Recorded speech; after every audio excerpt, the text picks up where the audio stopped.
Halo semuanya, perkenalkan kami dari kelas 10-8.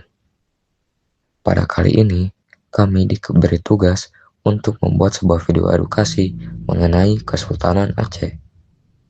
Tujuan kami membuat video edukasi ini adalah untuk memberi edukasi kepada teman-teman mengenai salah satu kesultanan yang pernah berdiri di Indonesia. Setelah mengetahui hal itu, ayo kita simak videonya bersama-sama. Latar belakang berdirinya Kesultanan Aceh karena letaknya yang sangat strategis, yaitu di dekat Selat Malaka, jalur perdagangan internasional yang ramai dilalui oleh pedagang dari Arab, India, Persia, dan Tiongkok. Selain berdagang, para pedagang tersebut juga menyebarkan agama Islam sehingga Islam berkembang pesat di wilayah Aceh. Sebelum Kesultanan Aceh berdiri, wilayah ini dikuasai oleh Kesultanan Samudra Pasai. Namun kerajaan tersebut mulai melemah akibat serangan asing dan konflik internal. Keadaan semakin berubah setelah Portugis merebut Malaka pada tahun 1511. Banyak pedagang muslim yang kemudian memindahkan jalur perdagangan mereka ke Aceh. Hal ini membuat Aceh berkembang pesat dalam bidang perdagangan dan ekonomi.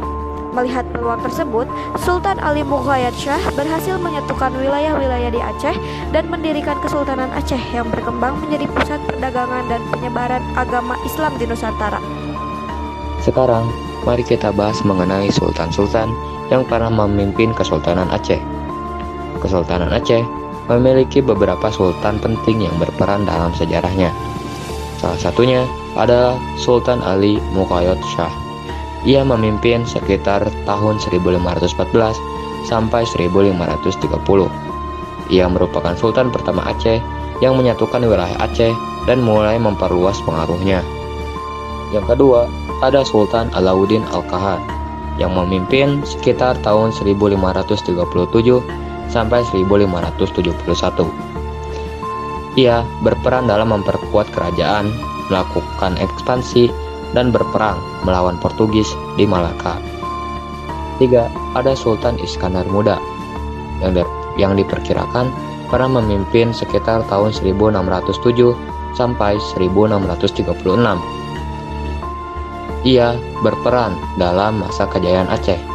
Ia memperluas wilayah, memperkuat militer, dan mengembangkan ekonomi Aceh.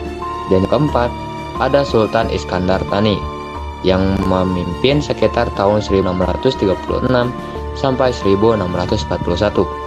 Ia merupakan seorang penerus dari Sultan Iskandar Muda. Ia juga berperan dalam menjaga stabilitas kerajaan pada saat itu.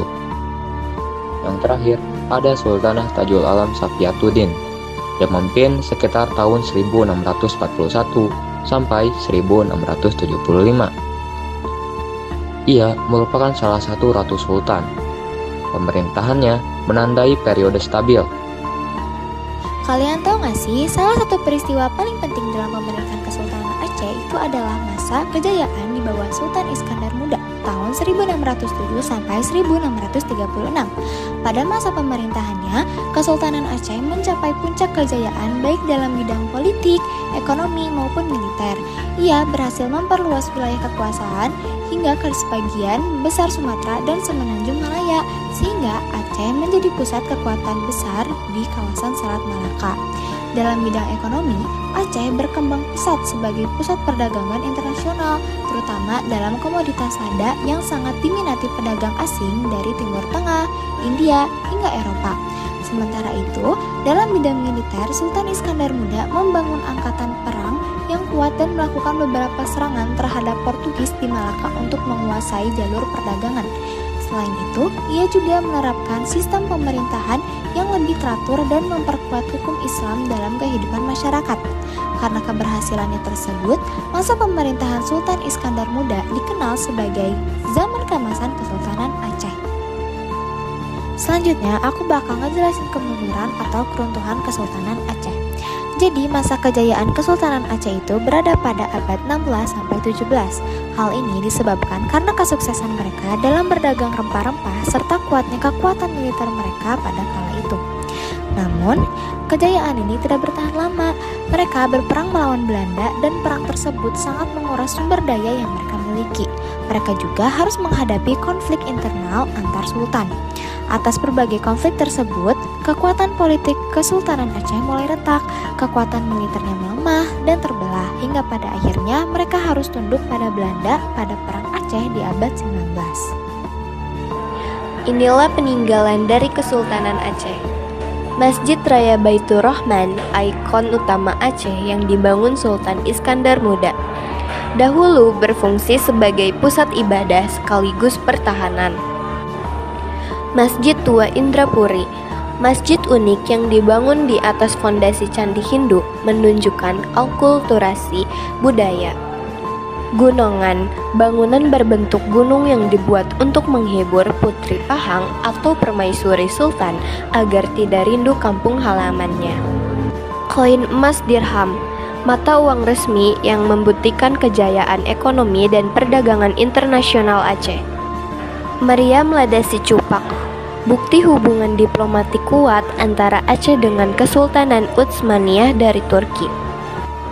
Benteng Indrapatra, benteng pertahanan di pesisir yang digunakan untuk menghalau serangan penjajah seperti Portugis. Makam Sultan Iskandar Muda, tempat peristirahatan terakhir pemimpin terbesar Aceh, melambangkan puncak kejayaan Sultan. Kesultanan Aceh merupakan kerajaan maritim penting di Nusantara yang berperan besar dalam perdagangan dan penyebaran Islam. Pemerintah kuat, diplomasi aktif, dan mampu menghadapi ancaman kolonial.